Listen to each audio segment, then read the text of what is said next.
Adieu les amis, j'espère que vous allez bien. Je suis très content de vous retrouver pour une nouvelle vidéo. Cette fois-ci, on va sortir dans la nature. Allez, on y va, c'est parti.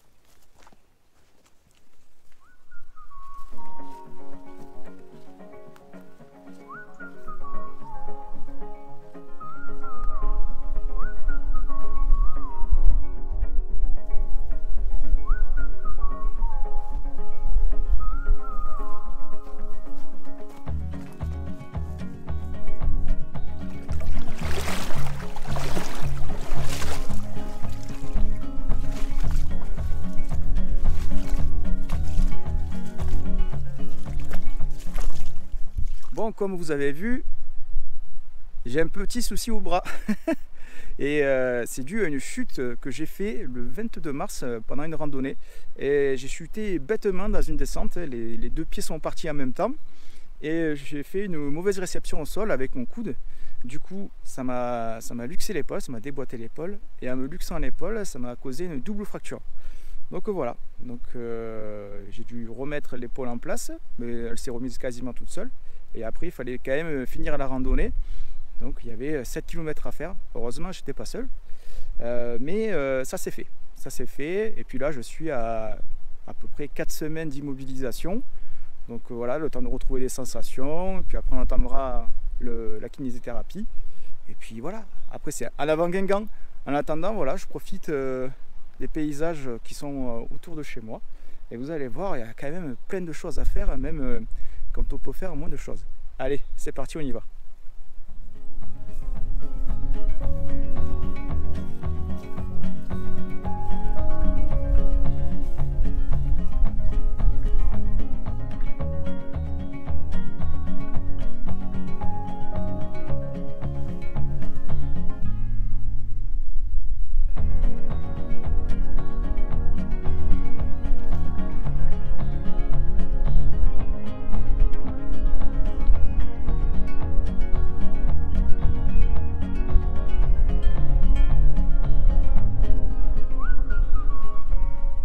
On n'est pas bien là. Magnifique cet endroit aussi. C'est magnifique. Ça me fait du bien de revenir là. Et je vous amène ici justement avec moi parce que j'étais venu quelques jours auparavant repérer des traces d'animaux. Et je vais vous dire pourquoi. Alors depuis quelques temps, je m'intéresse beaucoup aux pièges photo. Aux pièges photo, voilà, on met une caméra dans les bois. Hop, on la laisse, puis on revient quelques jours plus tard pour voir si on a réussi à observer des animaux. Et c'est pourquoi j'étais venu ici il y a quelques jours pour repérer, voir si je voyais des traces d'animaux. Et du coup, j'ai eu de la chance parce que c'est le cas. C'est le cas et on va poser ensemble ce piège photo. Allez, c'est parti. Alors, voici ce que j'avais trouvé quelques jours auparavant. Voilà, il n'avait pas encore plu, mais c'était assez meuble. J'avais trouvé un endroit qui avait été gratté par les sangliers et j'ai vu qu'il y avait aussi des coulées d'animaux de passage. Les coulées d'animaux, c'est par exemple les petits chemins qu'on peut voir par ici. Voilà. Là, il y a une petite coulée là, hop, qui remonte et ça va un peu plus loin dans la forêt. Et c'est là-bas qu'on va poser notre dispositif.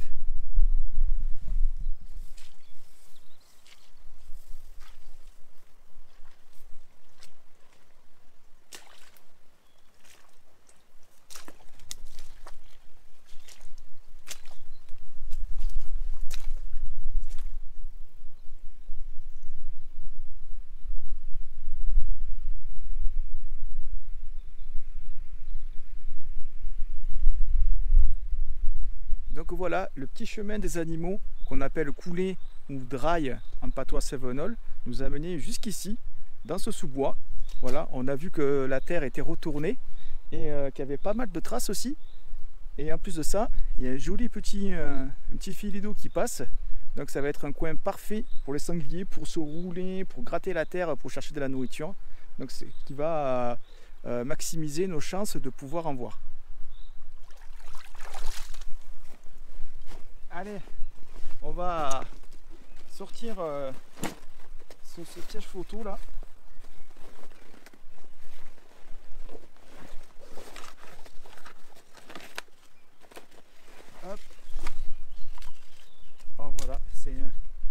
piège photo basique qui marche très bien. Allez, on va installer ça. Alors là, ça va être la partie comique de la vidéo, j'annonce. Parce qu'avec un seul bras, c'est la galère. Allez, c'est parti. Premier essai. Hop. Je pense que je vais le mettre comme ça. Là. Ce sera pas mal là, en biais comme ça là. Ce sera parfait. Allez.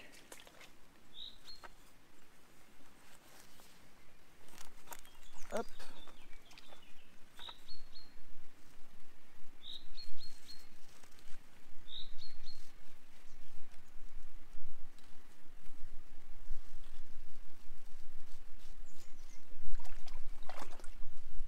Ah, je vous le jure. Bon, ça va que c'est juste l'épaule, que c'est pas la main quoi.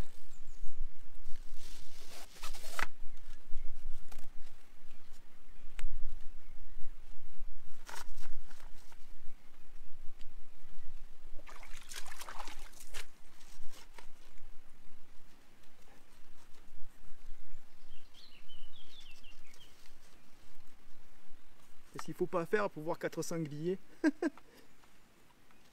Mais bon, quand on aime ça, on aime ça. Ça.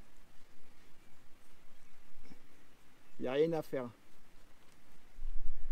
Alors, voilà ce que ça donne après le montage. Donc là, il doit être à peu près à 1,60 m du sol. Mais en bien direction le champ et la terre retournée. Donc je pense que c'est parfait, honnêtement. Ça devrait le faire. Alors là, je vais regarder que c'est la bonne date, il y a tout qui fonctionne, ok. Hop, il n'y a plus qu'à le mettre en marche.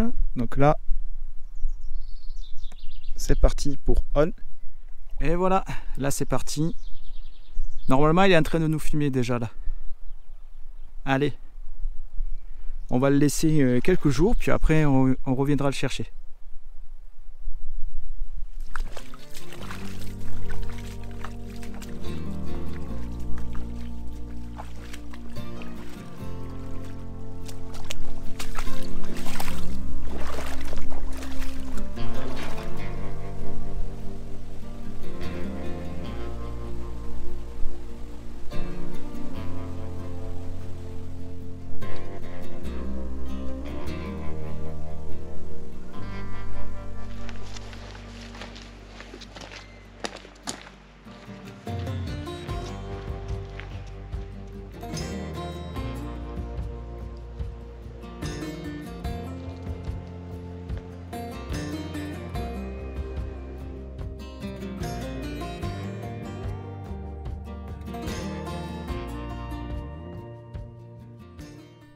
Alors là, je suis tombé sur une plante très intéressante qui pousse au début du printemps. C'est l'Alière officinale. Voilà, je vais vous montrer ça en détail. Donc voici l'Alière officinale, qu'on appelle aussi herbe à ail. Elle pousse en bord de chemin ou en lisière de forêt. On la reconnaît à ses feuilles en forme de cœur et à son odeur d'ail quand on les frotte entre les doigts. Et au printemps, elle fait des petites fleurs blanches à 4 pétales. On peut la manger, elle est riche en vitamine C, elle a des vertus digestives, antiseptiques. Donc c'est vraiment top. Et en cuisine, elle remplace facilement l'ail dans les salades. Une petite plante sauvage bien utile.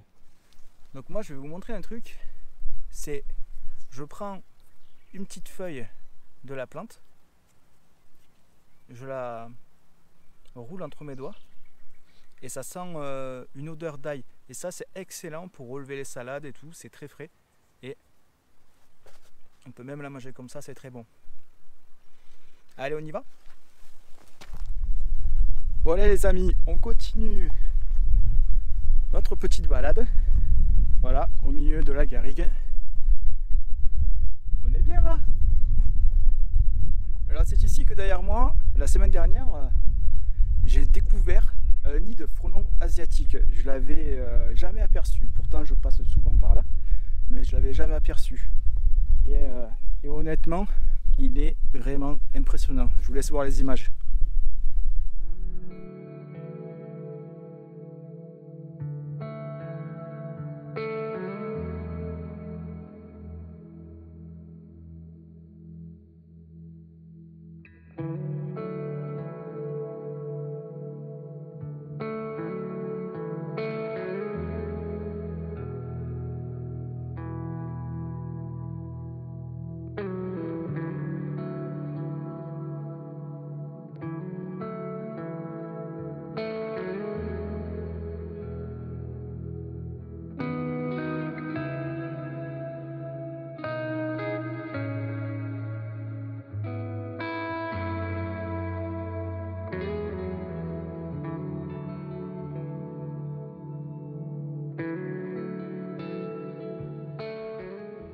Vous avez vu ça, il est vraiment énorme ce nid, c'est incroyable. Il doit faire la taille de au moins 2 ballons de basket, voire 3.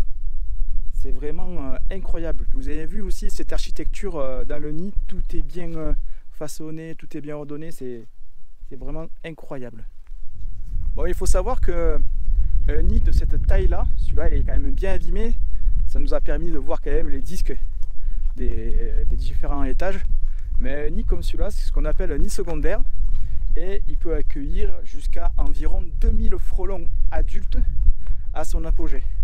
Alors comme je le disais précédemment, c'est pas le nid de n'importe quel frelon. Voilà, là c'est le nid de frelons asiatiques. C'est une espèce qui a été introduite en 2004 par erreur. Et depuis, ça envahit les régions de France et ça cause de gros dégâts, notamment sur les ruches, parce que une colonie de frelons comme celle-ci, ça peut tuer des milliers d'abeilles.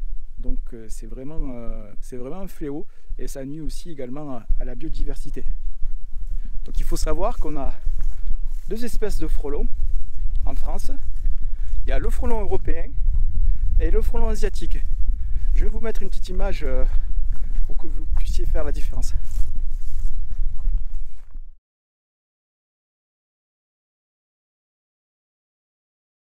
Donc vous avez vu le frelon européen qui est une espèce locale est beaucoup plus grand, il doit faire à peu près 4 cm de long et on va dire en vulgarisant les choses, il ressemble à une grosse guêpe, vraiment en vulgarisant. Ça rappelle un petit peu la guêpe quoi.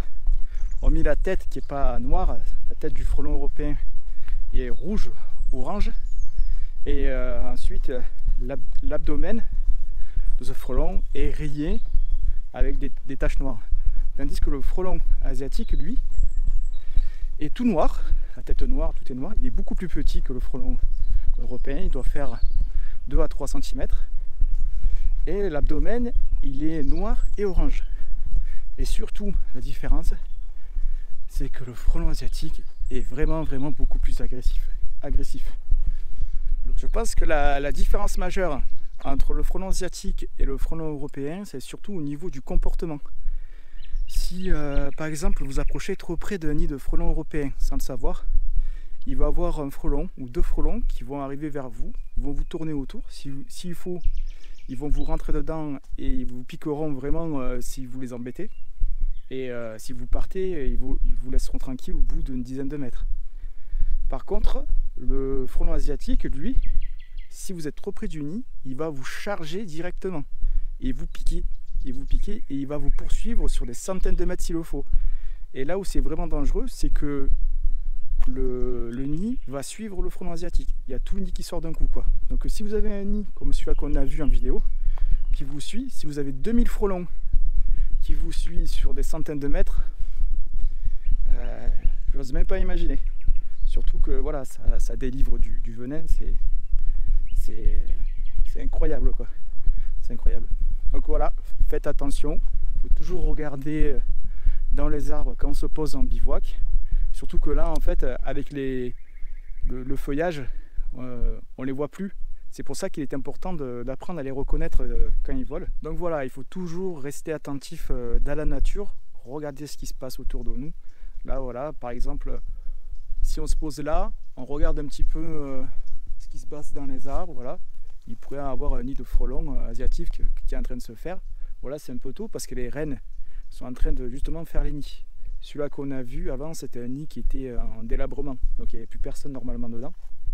Mais voilà, par exemple, là, si je reviens cet été ici, je vais regarder qu'il n'y ait pas de nid. Et si je vois un frelon asiatique, je vais bien regarder. Et si ça devient trop menaçant, agressif, vite, je m'en vais, quoi. Faut pas demander son reste.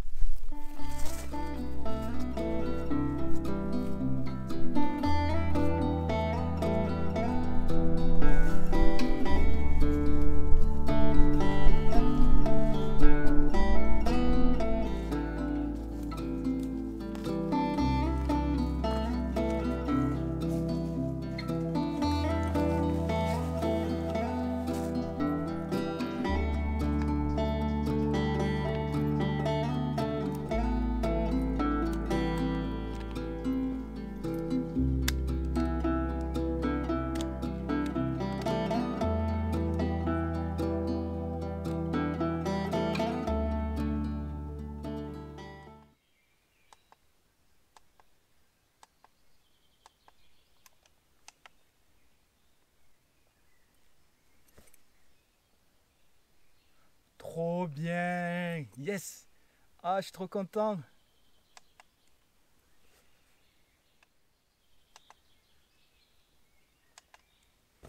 Wow! Putain, incroyable!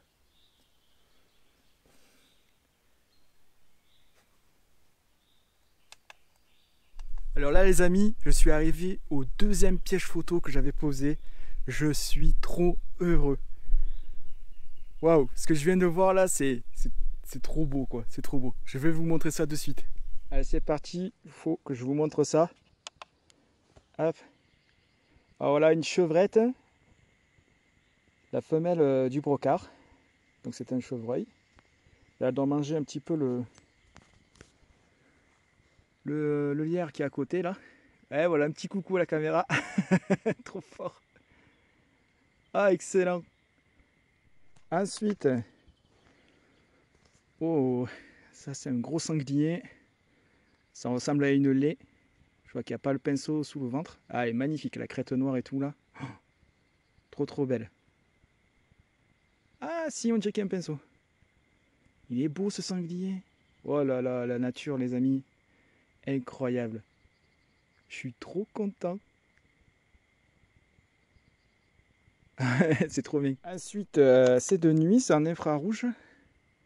Ah, c'est toujours un sanglier. 7h14, ouais, il commençait à faire peine jour. Je pense que c'est le même sanglier, à mon avis. Ouais, costaud. Hein. Là, c'est un sanglier qui doit faire bien au-dessus des 50 kg. Et là, qu'est-ce qu'on a là? On a quoi? Qu'est-ce qu'on a? Ah! C'est du bipède. C'est du bipède sans bras. Je pense que je le connais lui. Ah, il a un béret sur la tête en plus.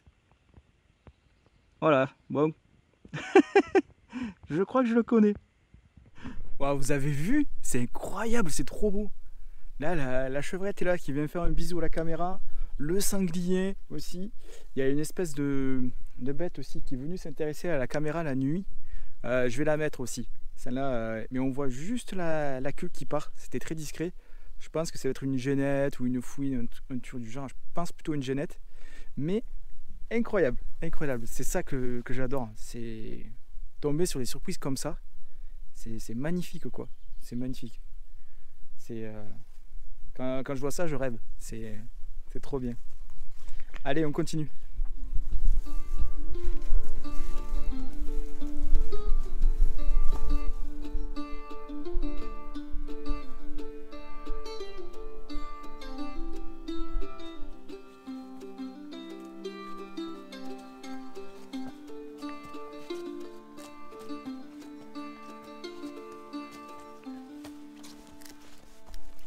Allez, on approche de la fin de cette sortie nature.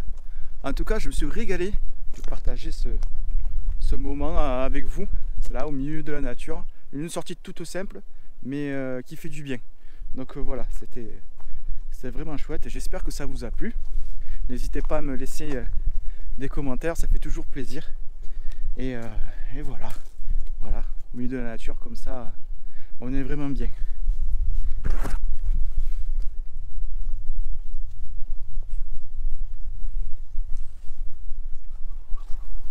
Et voilà les amis, c'est ici que s'arrête cette vidéo. J'espère que cette sortie nature vous aura plu. En attendant, prenez soin de vous. On se dit à bientôt et à Adicias.